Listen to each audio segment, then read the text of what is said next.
All right, so class is in session, and today I'm handing out grades for every driver's performance in the first half of the NASCAR Cup Series season.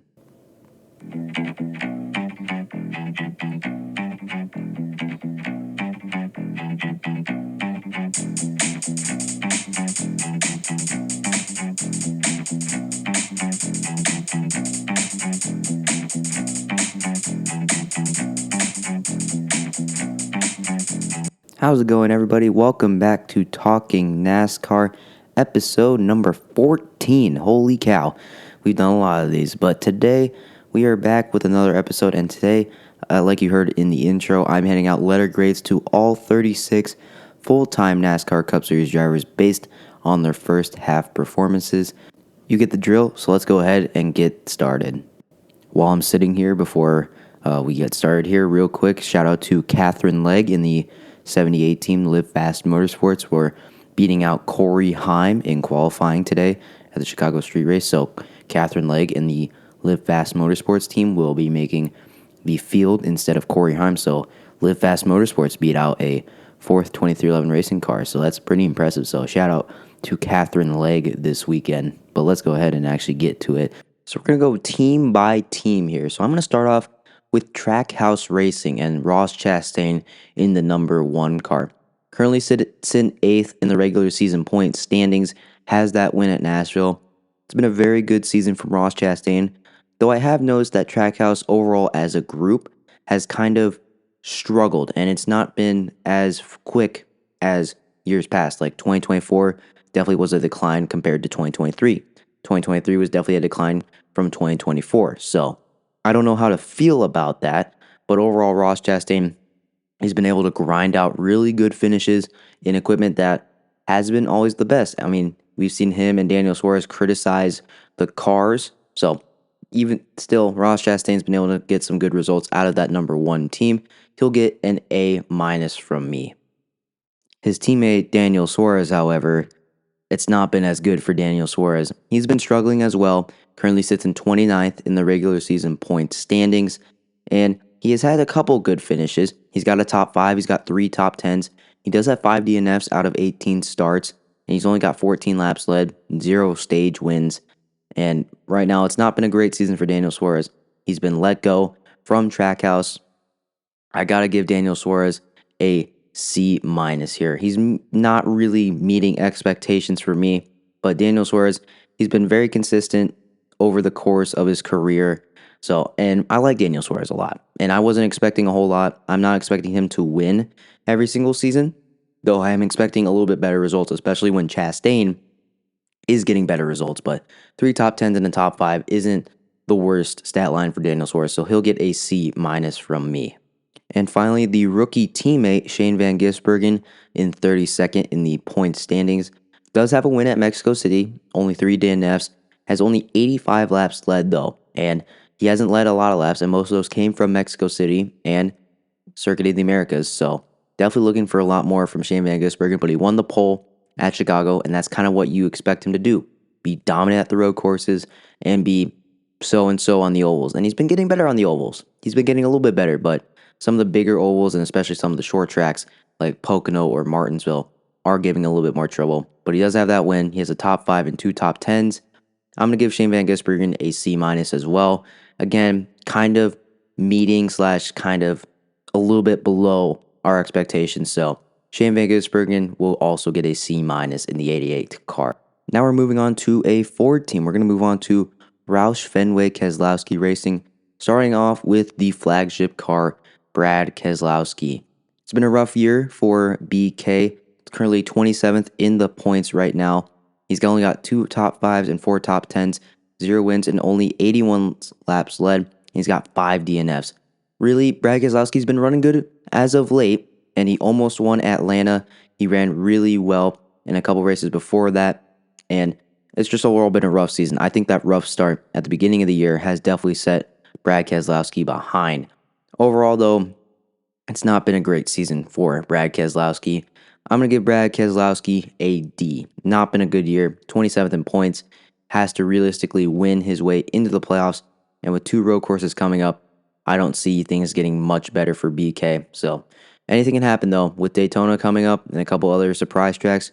Maybe Brad Keselowski can get in the playoffs, but right now it's not looking pretty for old BK in the 6 car, so he'll get a D. His teammate, however, Chris Buescher in the 17 car, has been very consistent this whole season. 3 top 5s, 10 top 10s, only 1 DNF this season, and 33 laps led in 18 starts. Aside from that major penalty earlier in the year that really has set him far behind, he's at -4 playoff points, so that's going to be a humongous disadvantage heading into the playoffs. But either way, Chris Buescher been very, very consistent. Excuse me there. I had a little something in my throat there. But Chris Buescher, he's been very, very consistent all year. He's been heating up. He's very good on the road courses, very good at super speedways. Just overall, very consistent as a driver. And it's hard not to root for Chris Buescher in that RFK camp. I'm going to give Chris Buescher a B+ on the season. And the final RFK car, Ryan Preece, he's had a good season. 1 top 5, 7 top 10s. He's had really consistent speed throughout the whole year. Only 56 laps led, though. Does have 2 playoff points, 2 stage wins. So it's been pretty good for Ryan Preece in his first season with RFK. He's been really good. He's been close to a couple wins, and I think his first win in the NASCAR Cup Series is coming up very, very soon, especially on super speedways. And he's had a couple speedy cars at road courses. I point to Mexico City, where he qualified on the front row. And of course, Ryan Preece is very good on short tracks. So, Ryan Preece, overall, very, very good. I'm going to give him a B for his first half performance in the first season of the RFK number 60 car. Ooh, here is a fun little team to go off of. Legacy Motor Club, and we'll start off with John Hunter Nemechek, currently in 23rd in the point standings. Let's just say this. Legacy Motor Club has completely elevated their performance compared to last year. So, John Hunter Nemechek, he's been very, very solid this whole season. Has a top 5, 6 top 10s, only 2 laps led, but realistically, they're not a team that you're going to want to see laps led from just yet. But really good season from John Hunter Nemechek. Big improvement. I'm going to give this team a... Ooh, what do I give him? I want to give him in a B range, but I'm not going to give him a B+. He's in the playoff race. I'm going to give John Hunter Nemechek a B-. I'm going to give him a B- because John Hunter Nemechek and Eric Jones, both of them, have had elevated their game, and we're not really expecting this team to win yet. And I think next year, we're expecting them to both make the playoffs and possibly contend for wins every now and then. So I'm going to give this team a B for the 42 team, I should say, for John Hunter Nemechek. And then Eric Jones in the 43 currently finds himself in 16th place right now. Only 2 top 5s and 3 top 10s, but only 2 DNFs, so he's finished in 16 out of the 18 starts he's made. Only 1 lap led, though, so again, not a team you're expecting to lead laps from consistently. But Eric Jones, again, elevated their performance from last season. Very solid season from Eric Jones. He's not as flashy as John Hunter Nemechek is, but he definitely is way more consistent than John Hunter Nemechek. So I'm going to give Eric Jones a B-. I'm going to give Eric Jones and John Hunter Nemechek the same grade. So B-. Overall, that's a B- grade for Legacy. Oh, wait, is that a B-? I think, or is that a B? I think that's a B for on average for all of Legacy Motor Club. So I'm going to give Legacy Motor Club overall B, but each individual driver each has got a B-. Let's move on to another interesting team, Spire Motorsports, the 3-car team. So let's start off with Carson Hocevar. He's had a very solid season, a big improvement, I should say, from last season. He's in 18th right now in the regular season standings. He's just outside the playoff bubble. He's got 2 top 5s, 4 top 10s. Does have 4 DNFs though, so I would really say that it's kind of boom or bust for Carson Hocevar. He'll lead a lot of laps and have some good speed, but he'll also take himself out of it a couple times, and more often than not. So, very good season for Carson Hocevar. He's done a lot better than his rookie season. He won Rookie of the Year last year, though. So, overall, Carson Hocevar really kind of exceeded everyone's expectations. We were not expecting Hocevar to be this good and this fast on a week-to-week basis. So, I'm going to give Carson Hocevar a B+, exceeding expectations. So, I'm going to give Carson Hocevar a B+ here. Moving on to his teammate, Michael McDowell in the 71 car. Currently 22nd in points for that Spire number 71 team, but he's been pretty consistent all season. He's got a top 5 and 2 top 10s, 43 laps led, only 2 DNFs. Again, I don't think he has quite of the same raw pace that Carson Hocevar does, but I do like Michael McDowell overall as a veteran presence, a veteran driver that you'll see a guy that will run consistently and keep the car in good nick. So I'm going to give Michael McDowell a B minus here. It's overall pretty solid for Michael McDowell. Again, you're not really expecting Spire Motorsports to win, but you were expecting them to take a step forward. And I would say that Spire has taken the step forward that we were all expecting. So B minus for Michael McDowell in the 7D1 team. And finally, for the Spire Motorsports camp, Justin Haley in the flagship number 70, currently sitting in 30th in the points right now. It's been a rough season for Justin Haley, and coming off the kind of breakout season we saw last year with both Rick Ware and his first taste with Spire Motorsports, only has a top 10. Does only have one DNF though, so that's pretty impressive for Justin Haley. But it's been a rough season for Justin Haley. His crew chief, Rodney Childers, left in the middle of the season early on as well. And then Cheddar Smith, the car chief, got poached by Hendrick Motorsports. So that entire 7 team has just been completely just eaten clean off the bone by Hendrick Motorsports and other teams.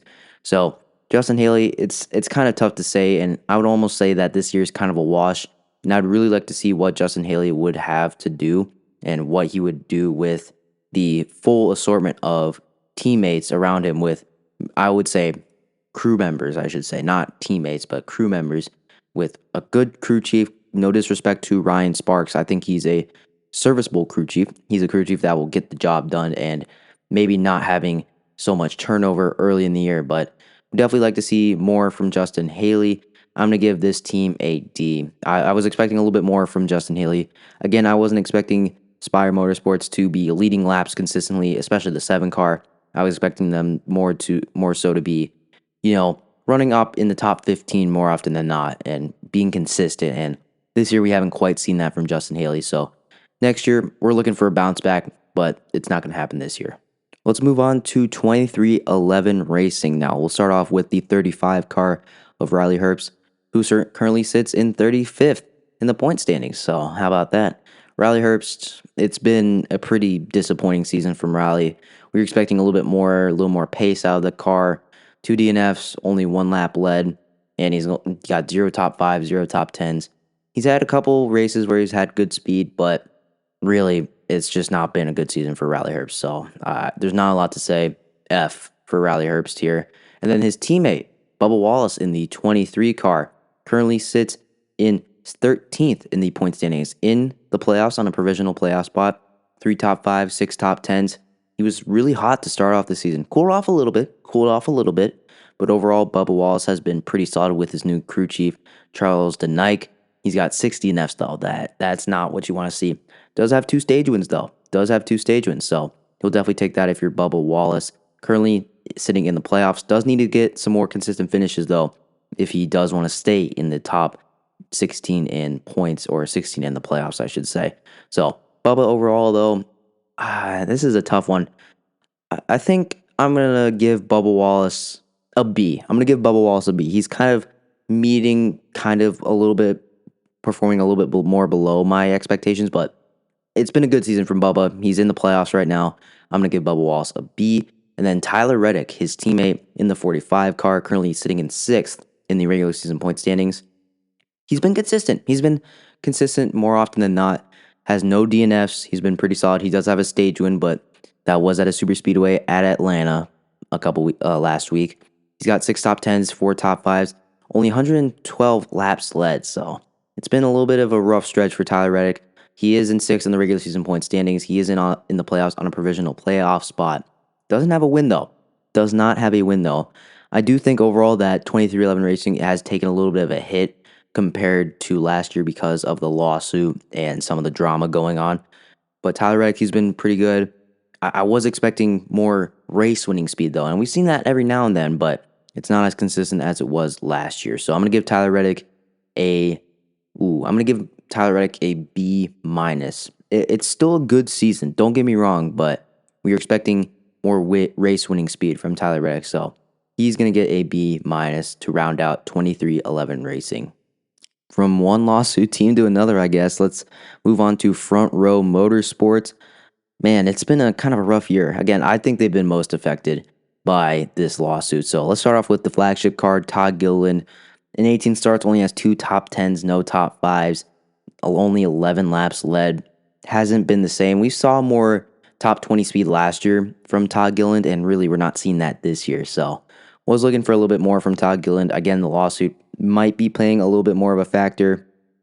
So, what do I give Todd Gilliland here? He's 28th in regular season point standings. He has to win his way in. Kind of in the same situation kind of Brad Keselowski was in. I'm comparing Todd Gilliland to Brad Keselowski. Wow, that's kind of crazy.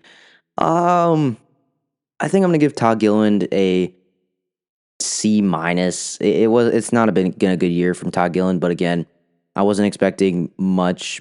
I was expecting a little bit better from last year, and he hasn't met that. So, yeah, C minus from Todd Gilliland. It's not been a good year, so let's just move on to Noah Gragson in the 4-car. Yikes. It's been a rough year for Noah in that 4-car team. Surprisingly, though, does have more top 10s and more top 5s than his teammate Todd Gilliland. Does have more DNFs at 4, only 2 laps led. And I think he just overall hasn't been as consistent as Gilliland has. Like, Gilliland's been consistently kind of running in the top 25. Gregson's been consistently running in the top. He's been running in like 30s consistently all week, all season, and sometimes he'll have a good race where he's in the top 25. But man, we just haven't seen that from Noah. So I'm gonna give Noah. I'm gonna give Noah Gragson a D minus. He has counting numbers wise, he's got a little bit more better numbers than Todd Gilliland, but consistently, no, he's not been as good. So D minus from Noah Gragson. And Zane Smith in the 38 car returned to Front Row Motorsports this season. He's got 3 DNFs and 18 starts, and that's been all right for there. 3 top 10s though, and we've seen some like borderline top 5 speed from Zane Smith every now and then. So he's definitely leading the way for Front Row Motorsports. I'm gonna give Zane Smith a C plus. It's not been blowing me away, but it's kind of what we saw from Todd Gilliland last year, I would say. And they kind of swap roles, So I'm going to give Zane Smith a C plus here to round out Front Row Motorsports. And while we're here, I might as well just knock out some of these single car teams, starting with Rick Ware Racing in the 51 for Cody Ware. Just get this car out of the way. I'm going to give Cody Ware an F. It's not been good. He's last in points. He's only got 133 points. He is, what is he? He is 73 points behind Riley Herbst in 35th. He's only at 103, and Riley Herbst is at 206. Sorry, Cody Ware's at 133. So it's not been pretty for Rick Ware. We are expecting them to kind of maybe improve and bank off of what last year was with Justin Haley and Corey LaJoie. Yeah, it's not been that. So, geez, I don't know what to say about this team. I'm giving this team an F. It's been really bad for that entire Rick Ware camp. Maybe with TJ Puncher coming in, maybe things will change, but it's not really looking really good for that entire Rick Ware Racing camp. 2 more single car teams left to go. Let's go with Hayek Motorsports in their inaugural season, if you will, with Ricky Stenhouse Jr. in the 47 car. I was expecting a little bit worse actually from this team. They're currently 21st in points. They're coming off a really good run at Atlanta. And Ricky Stenhouse Jr. had a really hot start to the season. He's definitely cooled off and had really bad results these last couple weeks, but finally got back on his feet with Atlanta last week. So Ricky Stenhouse Jr., I'm going to give this team a C plus as well. I wasn't expecting a lot. I wasn't expecting them to be a team that you would see running in the 20s and the top 15 some weeks. We definitely saw a lot more speed early in the year. I honestly think that run with Carson Hocevar at Nashville kind of played an effect into their performance as of late. But they're only a point out of being in the top 20 behind Kyle Busch. So C plus for Ricky Stenhouse Jr. in that 47 camp. And the final single car team is the oldest team in the NASCAR Cup Series garage, the Wood Brothers with Josh Berry, their first season with Josh Berry. So 19th in points, does have that win at Las Vegas. 2 top 5s, 3 top 10s. He's got 6 stage wins, 6 playoff points. So really good season from Josh Berry. I wasn't expecting this. And I think this proves that the Wood Brothers are a capable team. They just need a capable driver behind the wheel. And I don't think they really didn't have that with Harrison Burton in those first 3 years. So I'm gonna give Josh Berry. I'm gonna give Josh Berry and the Wood Brothers a B plus. So really good season from Josh Berry. He's in the playoffs. I'm interested to see what this team will go on to do in the playoffs. Let's move on to one of the big powerhouse teams, Joe Gibbs Racing, the Toyota flagship team. And we're going to start off with Ty Gibbs. It's been a disappointing season from Ty Gibbs. Year 3, we were expecting him to take that leap. He made the playoffs last year, and now we were all thinking, hey, that first win's coming around the corner, and we haven't quite seen that this year. 3 top 10s, 2 top 5s, had a really kind of rough start to the year and hasn't had that same kind of consistent speed we saw last year. And kind of that last kind of 10 races, 5 race stretch last year and into this season. It's kind of carried over some bad finishes, but 24th in points, he's rallied from where he was at the beginning of the year, but realistically, he still has to win his way into the playoffs. So I'm going to give Ty Gibbs a D+. It hasn't been pretty for Ty Gibbs, but maybe I'm being a little bit harsh. Maybe I'm kind of taking on too much of the first half of the season, but I'm not very impressed with what Ty Gibbs has done so far this year. Still got a long way to go, and we got a couple more races left in the regular season. Maybe he can turn that around and get his grade up. So his GPA is not looking very good. His GPA was kind of rising, it was rising, and then it's kind of fallen. So Ty Gibbs, D+ for me. From the lowest to the highest Joe Gibbs Racing driver, Denny Hamlin, the 11. Everyone was writing him off pretty much at the beginning of the year. He's saying, oh, he's the oldest driver in the Cup Series. He's not going to be putting up the same kind of numbers.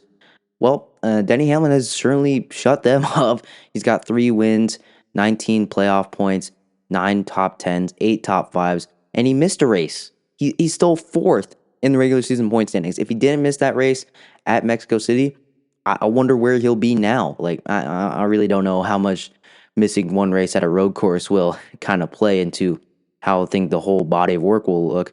But Denny Hamlin, he's still 4th, and he's still running really, really well. Overall, though, he just needs to get that 4th championship. But it's been a really good year from Denny Hamlin. I'm gonna give Hamlin an A, our first A grade of this video. So Denny Hamlin, 4th in the regular season standings, kind of leading the way for Joe Gibbs Racing. He gets an A. Then Christopher Bell in the 20 car started off the regular season so hot, winning 3 straight races in a row. Kind of cooled off since then. We haven't seen that same race winning speed since that beginning of the year and kind of the midway point of the year. Didn't win the All-Star race, but really he's kind of plateaued and he's not really continuing to improve. But he's a championship threat once again, and that's kind of what we've come to expect from Christopher Bell. I'm gonna give C. Bell an A-. Just off the full body of work, he hasn't had that same kind of consistency we've seen from Denny Hamlin, his teammates. But right now they're tied for 4th and 5th in the regular season point standings. So A- for Bell here. And finally, the new kid on the block here, Chase Briscoe, 10th in the regular season point standings, has that win at Pocono, 8 top 10s, 6 top 5s. He's had really good consistent speed.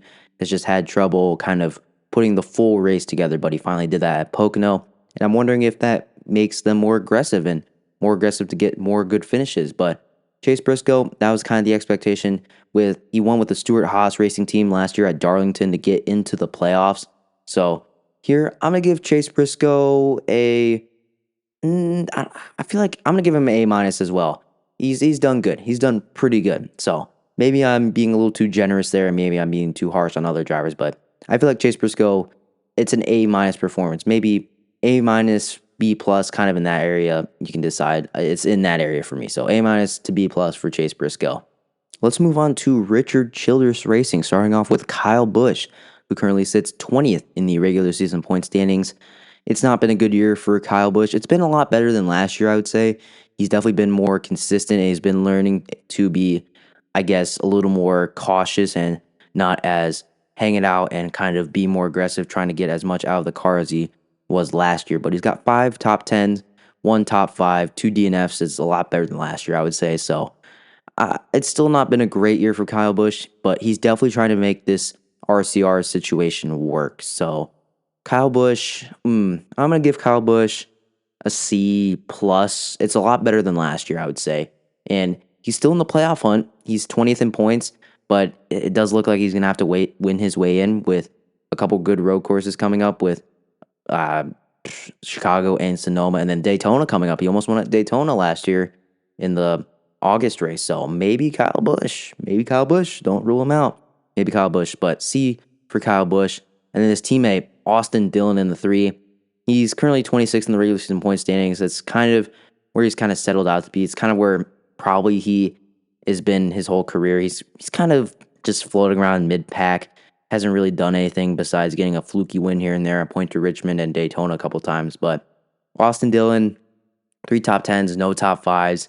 That's kind of the numbers you think when you see maybe like a Ty Dillon, who really Ty Dillon, I honestly think that Ty Dillon's had better speed than Austin Dillon more weeks than not. So Austin Dillon, though, I'm going to give Austin Dillon a D, just a flat out D. Hasn't been good for Austin Dillon. I was expecting a little bit more, but at this point, I've come to know, I should say, of what I'm going to get from Austin Dillon. I'm kind of just hoping that maybe he'll be more consistent, kind of where Kyle Busch is, but I guess not. And I was actually lying. I did forget another single car team. The 41 team, Haas Factory team, Cole Custer, currently sits in 34th in points. I'm just really trying to get these guys out of the way. It's been a disappointing season for this team. Their crew chief, Aaron Kramer, was hyping this team up to be like a 4th RFK car pretty much. I'm not seeing it, Aaron. I'm really not. Only a top 10, 2 laps led, 3 DNFs. He's had a good speed recently, like at Mexico City. He had a pretty good race going. Qualified inside the top 10 at Pocono, But really beyond that, we haven't seen much from Cole Custer. It's going to be an F for Cole Custer. More so on the crew chief's part, him hyping up the team as like, oh, this is going to be a 4th RFK car, That was an early season report, guys. So, but either way, F for Cole Custer in that 41 Haas Factory team. Getting close to running out of teams. Well, let's move on to Calling Racing. Starting off with Ty Dillon in the 10 car. We weren't expecting a lot from Ty Dillon, to be honest, but we kind of know what you're going to get from him. A guy that keeps the car clean, brings it home every single week with minimal amount of scratches and dents. And he's actually had some good speed recently. Like Mexico City had some pretty solid speed, does have a top 10. And I know the counting numbers aren't as good as his brother Austin's, but really, I think Ty Dillon's been the better Dillon more often than not than Austin. And a couple good road courses coming up. He's actually been not bad on road courses. He's not been bad. I would say he's kind of in the like Austin Cindric kind of range overall.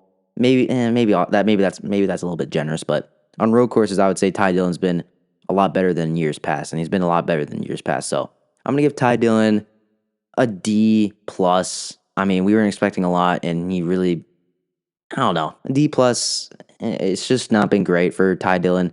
It's not really exciting. It's kind of a boring driver, but so Ty Dillon, 31st in points. He's getting a D plus from me, kind of around where his brother Austin is, and his teammate AJ Allmendinger. I'm giving AJ Allmendinger. I'm gonna give him a B plus. He's been exceeding any and all expectations. He had a couple good starts and races on the ovals, like at Homestead and Las Vegas. 4 top 10s, 1 top 5, 3 DNFs. Not bad. We haven't seen him win on a road course yet. We're expecting him to do that. It's his first full season back in Cup Series Cup Series since 2023.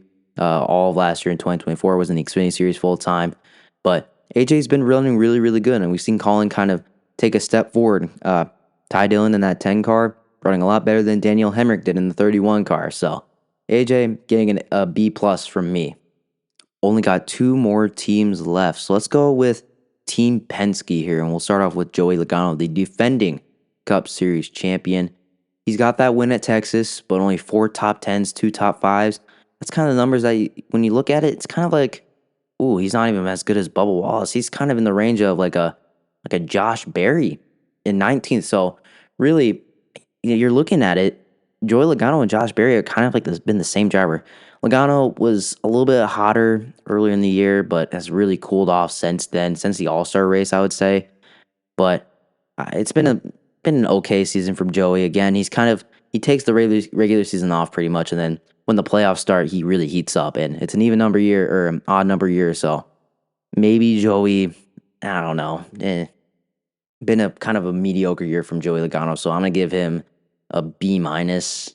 Yeah, maybe that's a little generous, but B minus for Joey Logano. He's in 11th in the regular season point standings. Yeah, it's not a great grade, and it's not a grade I really want to hand out, but I got to do my job as a teacher handing out grades here. But moving on to the two car of Austin Cindric, has that win at Talladega, one top five, four top tens. Again, similar numbers to his teammate Joe Logano, just one less top five.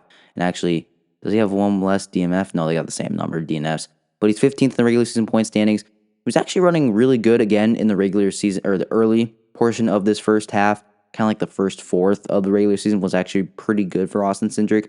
And if not for a penalty, I think Cindric would be in like 13th, or yeah, I think he'd be in like 13th. So, maybe he'd be 14th. Never mind. 14th or 15th. He really, yeah, that penalty kind of knocked him down a little bit. But Cindric, I'm gonna give him a B minus. Again, we're expecting Cindric in a Penske car to be consistently up front, and we haven't really gotten that. And I think that's kind of the driver Austin Cindric is. He's a better road course racer than oval racers. He's really good on the super speedways, but we're kind of getting to know what we're expecting from Cindric. But we want to see better because we expect more from a Penske car, and Cindric hasn't quite reaching that level yet. So B minus for Austin Cindric here, and his teammate Ryan Blaney has been kind of leading the way for Penske. 7th in the regular season points standings.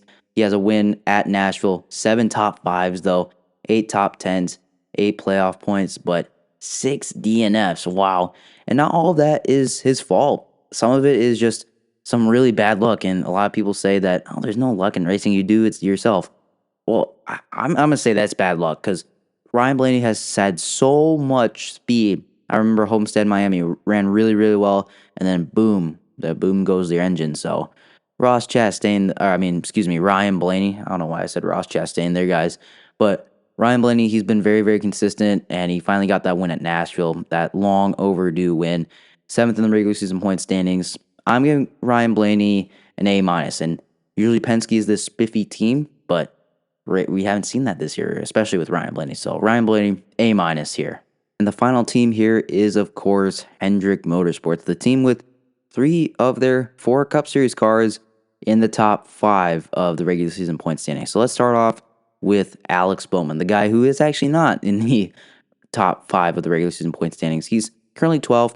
He actually was running really, really well again in the first fourth of the season, first half, I would say. But he's got 4 top 5s, non-top 10s, and he's been really, really good. Hasn't been leading a lot of laps, though. Correct me, Homestead. Homestead, he did lead a lot of laps, but gave it up at the end. But besides that race, haven't quite seen that race-winning speed, kind of like how Chase Elliott's been this whole year, except Bowman's a little bit less consistent than Chase Elliott. So Alex Bowman in 12th right now. I'm giving Alex Bowman a B minus. Again, we're expecting, a Hendrick car. It's kind of the same story as Cindric, but I think Bowman's a little bit better. We're expecting Bowman in a Hendrick car to be consistently in the running for wins, kind of like how his teammates are most weeks. So Bowman, B minus, currently in 12th in the regular season point standings. Next up is Kyle Larson in the 5 car. It's been a good season for Kyle Larson. He's definitely cooled off as of late, but he's got 3 wins, 9 top 5s, 12 top 10s. He's been really, really good. 851 laps led. He's been leading a lot of laps as Kyle Larson. Couldn't quite pull off the double, but overall, that's kind of one blemish on the record. So he's been sliding down the regular season points a little bit, but I like where Kyle Larson is heading. So Kyle Larson, he's going to get an A for me. Next up is Chase Elliott. Got his first win of the season. Broke that winless streak at Atlanta or Echo Park Speedway, whatever you want to call it. But he's got that win. He's got 5 playoff points. He's got 10 top 10s. He's been so consistent. He's finished inside the top 15 in every single race. That is insane to think of for Chase Elliott. And he's got 6 top 5s. So Chase Elliott, second in the regular season point standings. I was hoping for a little more race winning speed consistently, but he's been really, really good. I'm going to give Chase Elliott an A minus. I know that may be a little bit nitpicking here, but A minus for Chase Elliott is still really, really good. And finally, the last car we're going to talk about today is William Byron. He's the leader in the regular season points standings. He's got that win at the Daytona 500. Again, kind of like Chase Elliott, we haven't seen that race winning speed a lot. But correct. No. I'm wrong. We have seen that race winning speed, but kind of like the 19 team of Chase Briscoe hasn't quite been able to put together that full race. ran out of fuel at Michigan, lost the lead late at Nashville, at Charlotte, lost the lead late again. But William Byron, he's had so much good speed. 769 laps led, nice. 10 top 10s and 7 top 5s. It's really good for William Byron, and he's only got one DNF, so it's been a really good year for William Byron. So I'm going to give William Byron an A as well. So there you go. All my letter grades for each of the 36 NASCAR Cup Series drivers, the full-time NASCAR Cup Series drivers. There's a couple part-timers in there, but I'm not going to bother ranking them or giving them letter grades because really, they're not the guys you or girls you go to watch on Sundays consistently. But there you go. My rankings and my letter grades. Let me know in the comments what you would have gave some of the drivers, your favorite driver at least. Is there a guy that I graded too harshly? Is there a guy that I definitely kind of overrated the heck out of? But I don't know. So let me know down in the comments. I'd love to read your comments. It's very cool to see some of the things you guys say. So also go check out Talking Sports on YouTube, Apple Podcasts, and Spotify. We just released our Hunter Wooler interview. So me and Miles were pretty stoked about that. So go check that out and go check Talking Sports out anywhere you want to go. YouTube, Spotify, Apple Podcasts. I think those are the 3 platforms around now. I kind of forget at this point. But overall, go check out Talking Sports, Talking NASCAR on those platforms. And I'll see you in the next one. Comment what you want to see from this show. So, and I'll try to respond to you. Tomorrow, Chicago Street Race at 2 p.m. or sorry, 1 p.m. Central Time. I'm going to be tuning in on Max because I don't have TNT, unfortunately. I don't have Turner on my current TV provider. So, but I'm going to be tuning in. So stay tuned tomorrow night for the race recap. And I'll see you tomorrow night. So have a great rest of your night, y'all.